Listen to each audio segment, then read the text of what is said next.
ایران نے براہ راست مذاکرات کی درخواست کا امریکی دعویٰ یکسر مسترد کر دیا۔ ایرانی تسنیم نیوز ایجنسی کے مطابق پاسداران انقلاب نے کہا ہے کہ وائٹ ہاؤس ایران کی جانب سے براہ راست مذاکرات کی درخواست کے بارے میں غلط بیانی کر رہا ہے۔ اپنے پیغام میں واضح کیا گیا کہ ایران نے امریکہ سے بات چیت کی کوئی درخواست نہیں کی، اصل میں مذاکرات کی شدید خواہش اور ضرورت امریکہ کی ہے۔ موجودہ حالات اور امریکہ کی زیادتیوں کے باعث فی الحال مذاکرات کا کوئی فیصلہ نہیں کیا گیا۔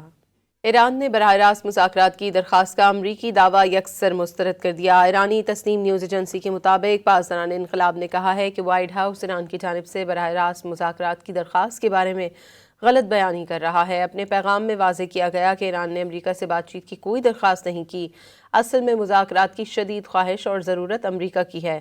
موجودہ حالات اور امریکہ کی زیادتیوں کے باعث فی الحال مذاکرات کا کوئی فیصلہ نہیں کیا گیا۔